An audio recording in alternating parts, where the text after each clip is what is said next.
Welcome to Trillions. I'm Joel Weber. And I'm Eric Balchunas. Eric, we have not done a mailbag episode in a really long time, and the people have questions. Yeah, and we have all kinds of vacation schedules that we're managing around, so this is a good time to just phone one in, Joel. Well, we never phone anything in. I happen to be remote and off while we're recording this, and I'm still going to ask some questions on behalf of many of our listeners and some of your Twitter followers and your LinkedIn followers and anybody else who had some questions that they want to get answered. To help us wade through some of the weeds, we're also going to be joined by Athanasios Psarofagis, an ETF analyst with Bloomberg Intelligence. This time on Trillions, mailbag. Athanasios, welcome back to Trillions. Hey, thanks for having me on. Okay, so you know how this works. We've asked for a bunch of questions, and we're going to rattle through as many of them as we can this episode. You're going to hop in whenever warranted. Eric, the first question I'm going to ask of you comes from John Andrew Carter Jr., who asked, what's the next big tech innovation in exchange-traded funds that will affect the way I invest? I mean, I'd have to go with the ETF Share Class, which is coming out this summer, probably later this summer or early fall, where a mutual fund will just be able to bolt on an ETF Share Class. Only Vanguard does that currently, but there's, I think, over 60 different active managers that have filed for this basically exception to a rule. And if they get approved, which we heard they will, we're looking at basically all mutual funds will, I mean, not all of them, but a lot of them, you'll be able to just transfer from your mutual fund share to your ETF share. So I think for people out there who are, have been wanting to leave and not have a tax hit when they leave, they can now do that. And it should be very interesting. I think it will be a drain from the mutual fund to the ETF. But that money was probably going to go over there anyway. This just makes it a little easier, more tax efficient, and it lets some of these old legacy active managers save a client rather than losing one. So that's, it's not the most interesting tech innovation. I think that's what they're talking about, tech with the structure. Would you use something different? No, I think that's spot on. I was thinking maybe like tokenization, which is like what Robinhood's trying to do. They just announced that. That could be something, maybe allowing access to things that were not able to fit into the ETF, like private equity. But that might be a tall order, right? ETFs give you a really good deal. You have pretty much access to everything, but I think that the tokenization story is going to be around for some time. Okay, as long as we're talking about tokenization, Alvaro Martinez asks, as tokenization of real-world assets gains traction, how do you envision tokenized ETFs transforming the traditional ETF structure, particularly in terms of settlement efficiency, investor access, regulatory oversight? Could this technology catalyze the emergence of 24/7 ETF markets or fractional ownership beyond what's already achievable with standard ETFs? So it's very interesting. It's exciting too. Robinhood just announced they're tokenizing everything for Europeans who want to get easier access to U.S. Equities. And they even said, we're going to tokenize VU. But there's already a Vanguard S&P 500 ETF in Europe called VUSA, which is easily accessible and cheap. So I think, when you think about tokenization, what does it actually do? If anything, it cleans up the back office a little. Using the blockchain, you can have faster settlement times. You could do 24/7, but I mean, how many people really need that? I think the big thing for tokenization is for people who don't have access to like a stock market, right? So for the developing countries, tokens can be a lifesaver, especially stable coins, which are just basically tokenized dollars. I'm very bullish on that. But for the developing world, for the developed world, where we all have the ability to roll out of bed in our underwear still, roll over to Schwab, open up the internet, and hit buy, and we can own almost anything under the sun in 1 second for almost no fee. I just don't really know how you're going to disrupt that. That's about as clean and easy and low cost as you could possibly get, and convenient. So I think the tokenization story will be one of a back office story. I think they'll use the blockchain to maybe streamline some stuff in the back office, but you as the user probably won't notice the difference. But I could be wrong, so I'm bullish tokenization as a back office, a disintermediator, but I'm bearish tokenization in terms of killing the ETF, at least for now. I'm evolving on this issue, but I just don't see enough to disrupt what I just described in the rolling out of bed visual. I mean, I mostly align with Eric on this. Like, the back end, like, do people really care about that for the most part? Like, it's for the, it's pretty good already. We already have, they're already trying to move to T1 settlement anyways. I think the benefits are marginal, like, okay, 24/7 trading, whatever. So just, it's not enough benefits to be a disruptor like the ETF was to the mutual fund. It might give you access to some cool stuff, but I'm with Eric on this one. The other thing is, what is an ETFize that would be cool if it was tokenized? Okay, private equity maybe, art, stuff like this. But a lot of that, like private equity, let's take that. You can't really like sidestep the regulations and just have a token out there for retail. I believe that the regulators won't really appreciate that. So even if something seems like, it hasn't been ETFized, a token would fill in. I don't know how cleanly you can get that done without dealing with regulations. So the regulatory issue is a whole nother problem here that will have to be surmounted. That said, this particular SEC, somebody had commented to me when I was basically saying I'm not really bullish on Robinhood. And also, you see the guy from Robinhood with looks like Johnny Depp from the movie Blow. Yeah. And he's out there talking about tokenization and in Cannes, Paris or whatever. And I mean, it was pretty showy, and I'm not saying he's not smart, but when I think about that company trying to advertise as like, we're going to give you all this stuff for low cost, and then I think of like Jack Bogle and Vanguard, I just don't know if people are going to leave that Boy Scout trust of Vanguard and BlackRock and move over to Robinhood. At least the big giant blob of money. Maybe some of the younger people, I don't really see that being that attractive. And if something's free, if Robinhood's saying it free, don't trust me. They are charging you somewhere else. It's probably you're going to pay for order flow. They're probably selling your order flow to like Citadel, getting money there, and you don't know it. So be careful out there when it comes to those kind of pitches, in my opinion. And so I don't know. I'm just skeptical because the U.S. ETF market is the terror dome. It is so hard. I've seen so many legacy companies come here and get humbled. It's hell for issuers, but heaven for investors. And that hell is something that I feel like Robinhood's trying to sidestep here. I have more faith and am more bullish on companies that have come into the ETF terror dome and figured out a way to survive and thrive in an honest fashion. I'm not willing to like let go of all that and be like, tokens are the new thing. Can't do it. No, I'm with you. Okay, just on the topic of tokenization, Brian Tovar asks, from a custody ownership perspective, what's the difference between owning a tokenized stock versus an ETF stock? I mean, that's kind of where I get hung up is I don't understand the difference. Like, if Microsoft is Microsoft stock and you're owning that in a token form, why not just own the ETF, own Microsoft stock? Unless they're issuing tokens, like Microsoft tokens, I'm struggling to wrap my head around, besides the back-end benefits and maybe 24-hour trading, those sort of marginal benefits, what's the real meaningful difference between the two? The other problem is, you got all these market makers and APs involved that people don't see. And this is like heavy-duty liquidity and financial institutions, and they're smart. They arbitrage the price and the underlying all the time. And I've asked people, what's going to happen if people start using tokens? Will the whole Wall Street apparatus just move over? Because then what about exchanges too? And there's some people who say all that's going to go away and everything's going to be on the blockchain. But a couple things. I think you're going to find percent premiums and discounts. Some people say we can automate the market making. I don't know. Like, I think the system right now is what we call anti-fragile. You can call somebody. People have experience. There's many of them. The token world seems like, okay, we could like save a little time on the settlement. You can trade 24/7. Costs are going to be the same. It's not like tokens can be cheap. You can't be cheaper than ETFs.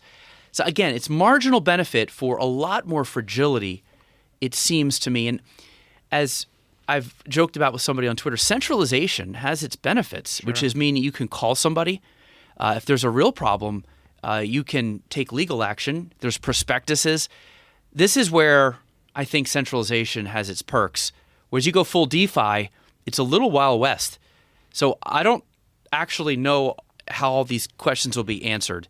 Again, the reason ETFs were such a big hit is because mutual funds were slow, expensive, not that liquid, and a lot of the costs were internalized. The taxes weren't good.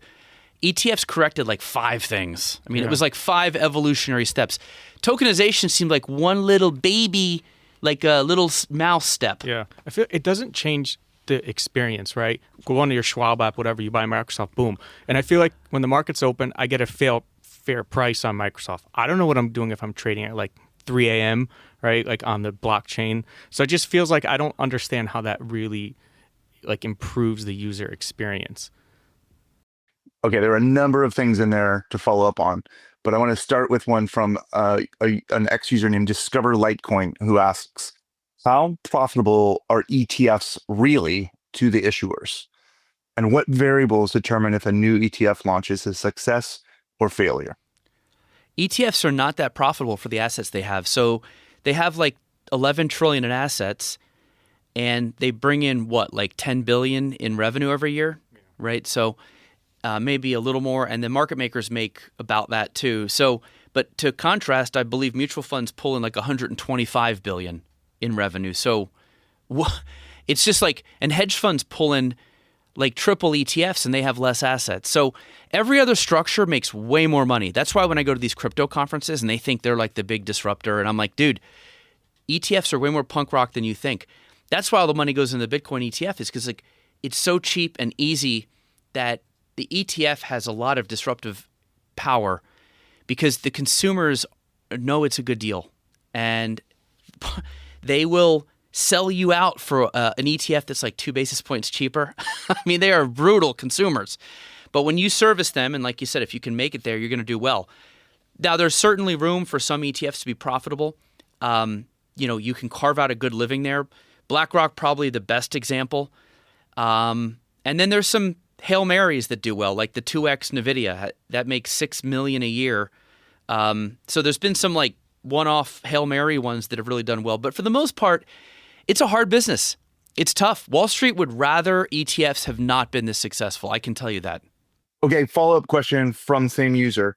What will happen to see a Bitcoin or Ethereum ETF sell off their assets and shut down?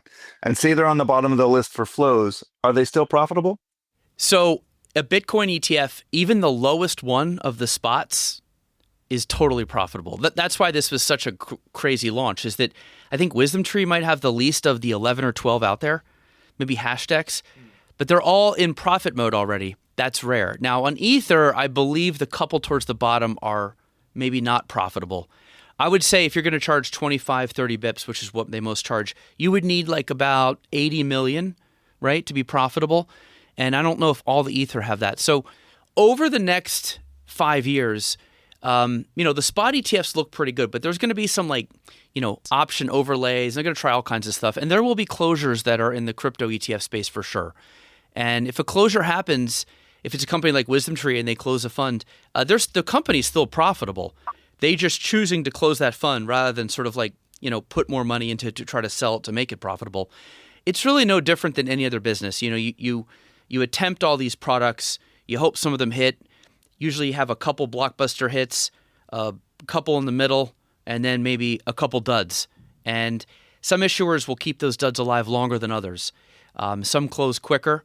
But I'd imagine in the crypto space, since it is so fledgling and new, you'll probably have them hang in a little longer than if they were trying some random theme ETF. Oh, okay. Yeah, now I understand. Yeah, you're right. It's probably punches way above its weight, like profitability-wise, than some other categories. And I think Bloomberg News just covered this, right, that BlackRock's IBIT is like one of their most profitable. I think third or second. It makes more than their S&P product. So, definitely it speaks to the demand there, too, and the ability to be able to charge a little bit more. Yeah, Joel, Athan actually helped News with this data. IBIT is third in profitability out of 1,200 ETFs that BlackRock has, Joel. It's number 3. Wow. And if it gets $9 billion more, based on the fee, it will be the most profitable. And $9 billion is only a 10 or 11% increase in Bitcoin's price. So it doesn't even need any new flows. Just a nice little run in Bitcoin. It will be the #1 most profitable ETF from BlackRock at a year and a half old. It's absolutely bonkers. So that said, people are like, oh, BlackRock is getting away with murder here. I'm like, not really. 25 bips for that is pretty fair. Up until BlackRock came out, you had to pay 2% or 1.5% at best in Europe or in hedge funds. So 25 is dramatically cheaper. I think this is a win-win. You know, in capitalism, you want to, if somebody's first, has a good idea, has a good price point, it's okay to make some money. So I think this is a case where everybody won here. Yeah, I agree. I mean, they're giving you IVV at 3 bips, right? Like everything can't be free. But yeah, overall, it's a tough business. It's not, even for these asset managers, ETFs are such a small part of their revenue. Like JP Morgan, who's killing it, it's still like 1% of their total revenue. They're so lucky. Some of these companies, I always said the Wall Street banks probably have the best position. If you have other things that make you money, you can afford to get guts when it comes to your ETF business. And JP Morgan did. They had the guts to get cheap. They sold active at Vanguardian fees, and they're killing it. But it's harder for a company to do that when that's your only thing. Yeah. Because then you're instantly cannibalizing. But for JP Morgan, because they got so much going on, it's a little easier to have that intestinal fortitude.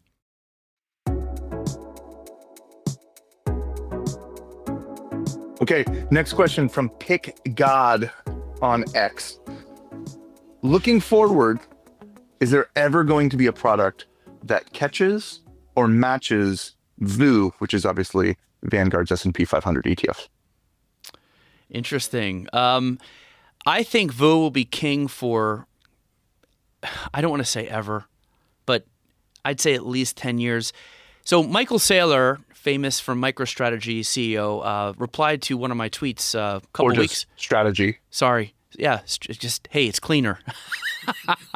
That's okay. Anyway, strategy. He said, mark my words, IBIT will be the biggest ETF.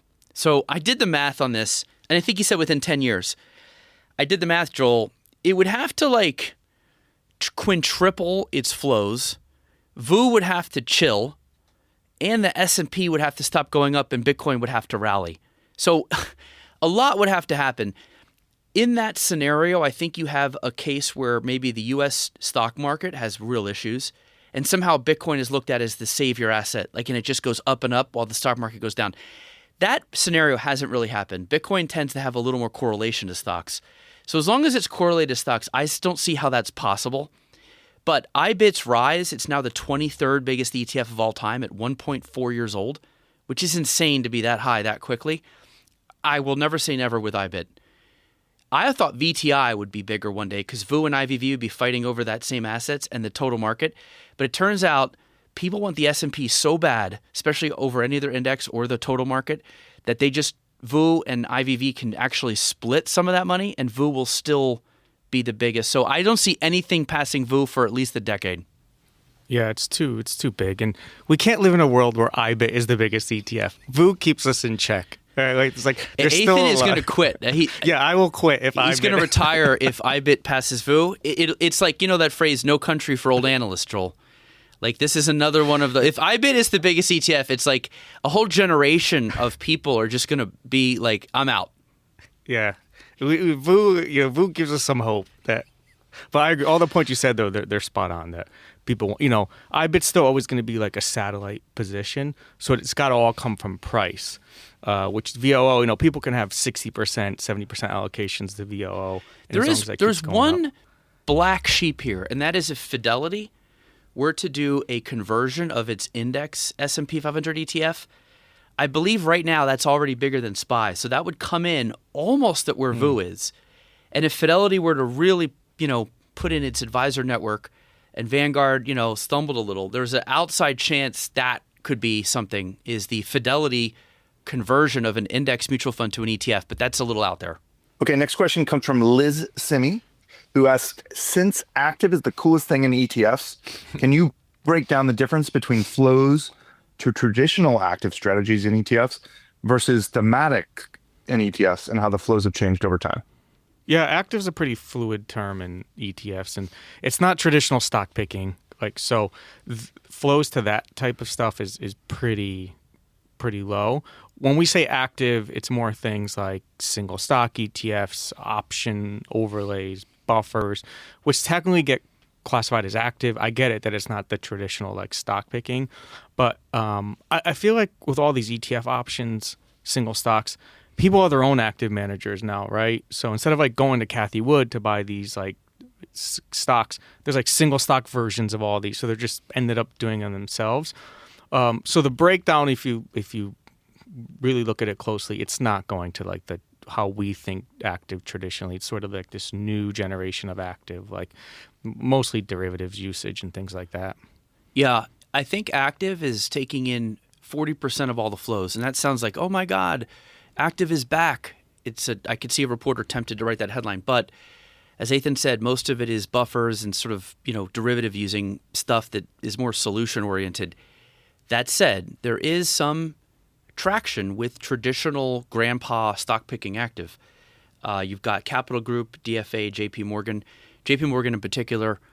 And one of the reasons it's finally working is they got cheap. Most of the products that take in money from the grandfather active are now got their fund under 40 basis points. So I think there's definitely a group of advisors out there that still believes in active, but they want it served up a little cheaper. I just want to pay for the active, not all the beta, which you can get for free in a Vanguard fund. So I think active is going through this repricing of how much it's actually worth.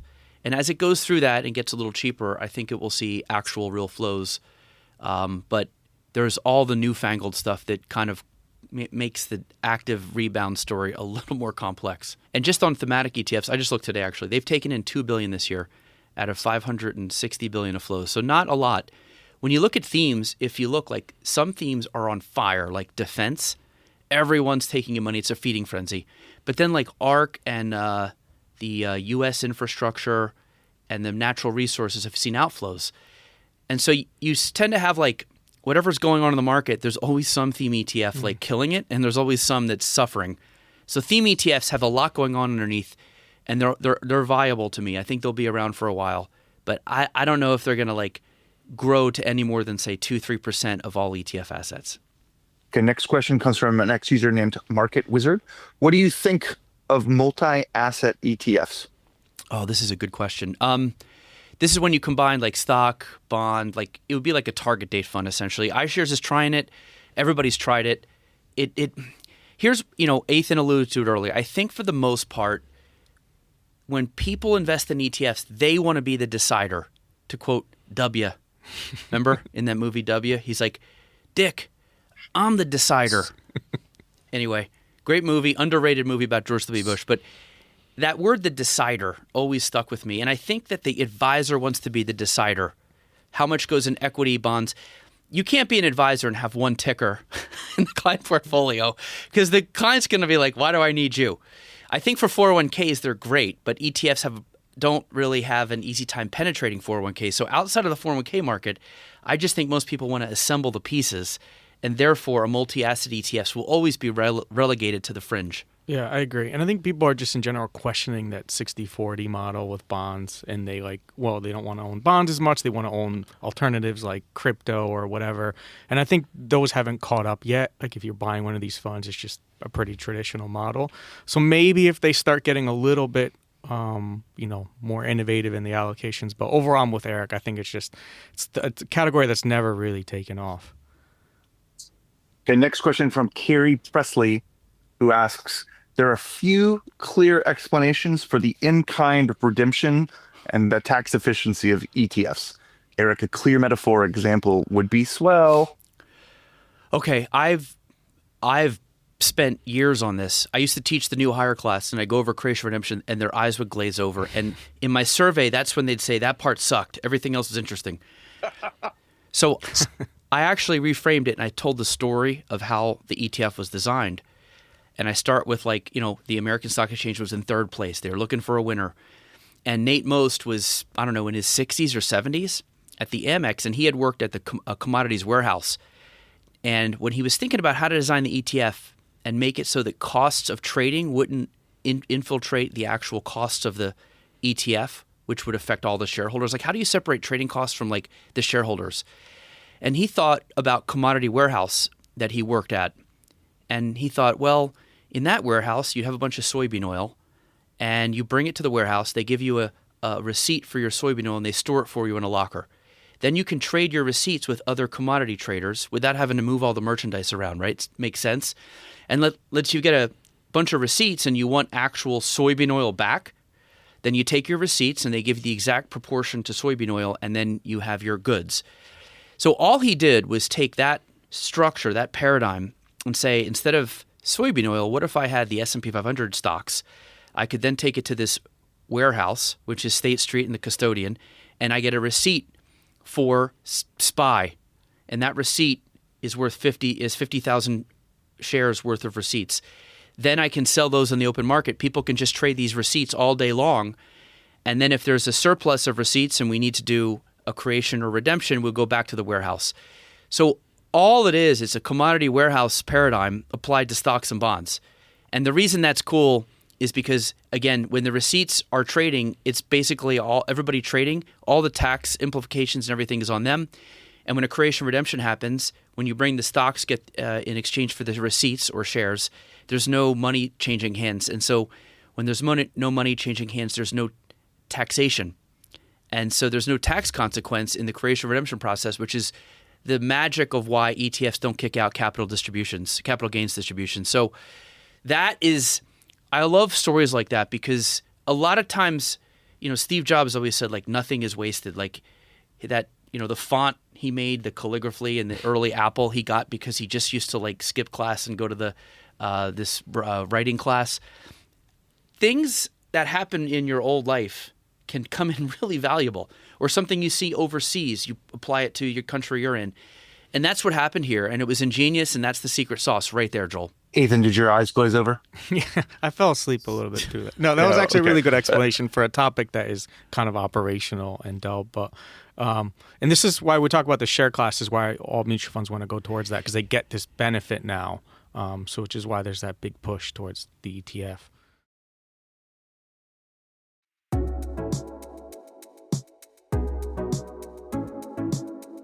Okay, next question from Crypto Roy. How much notice is usually required to close an ETF or move to a different ETF? Are there usually fees involved with closing an ETF? Also, if you move from one ETF to another, is this a taxable event?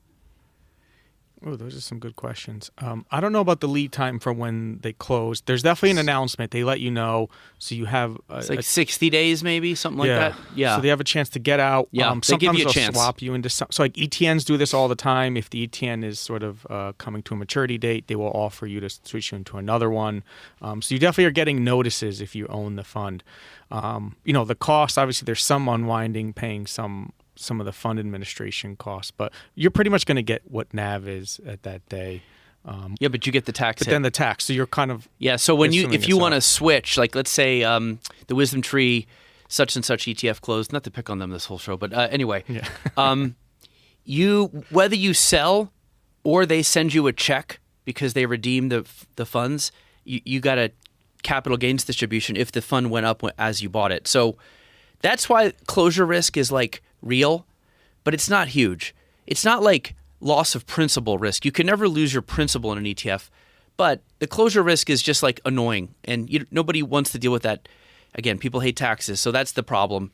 So yeah, that's why you don't like to see ETFs liquidate, but usually they don't liquidate if there's hardly anybody in there. So like there's very few casualties to ETF liquidations in general, but definitely, and this is part of why it's hard in ETFs, because a lot of advisors in particular won't use you unless you've got like 500 million, $1 billion. But how do you get that if you can't sell to anybody because people don't want to be in there just in case you close? It's a chicken and egg conundrum.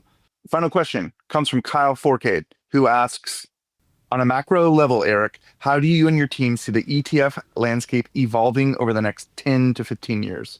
Any improvements to the ETF structure itself if needed? Will we see a zero-fee ETF like we have with zero-fee index mutual funds?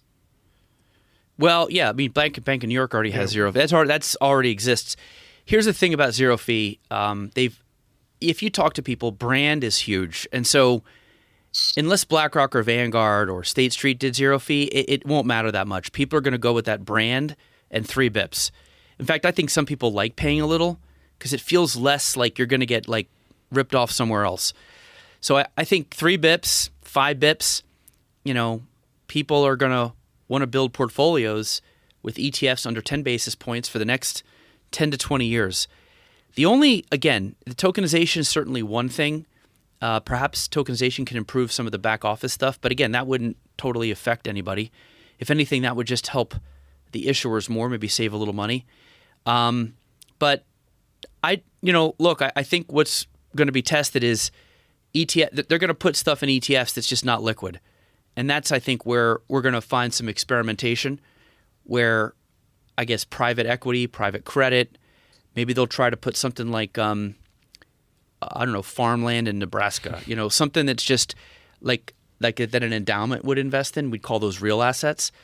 I would be fine with that. I think, it's okay to break an egg once in a while to get the omelet. So I'm okay with experimenting with ETFs, but it could get very interesting in terms of testing the durability of the ETF. But the other thing is you got to look overseas. That's where a lot of a growth opportunity is. They're just waking up to like what fees are and like how to make money long term. And so to me, the ETF story is like maybe 5th, 6th inning in the US, but it's like 2nd, 3rd overseas.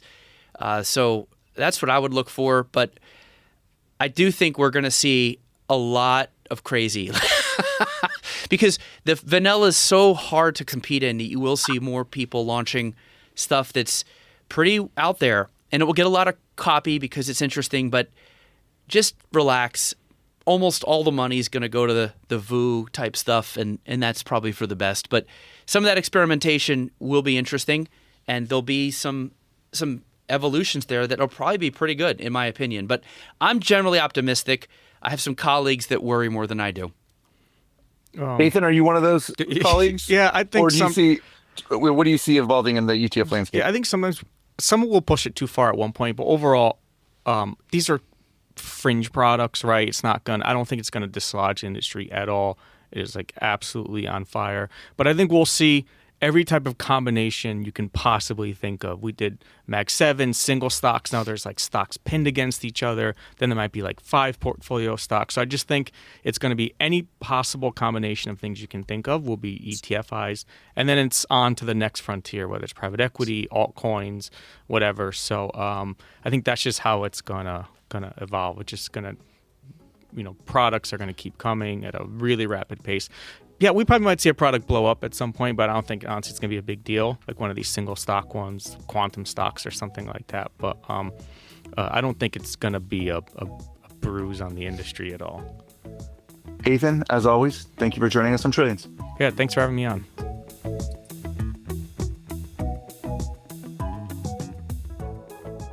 Thanks for listening to Trillions.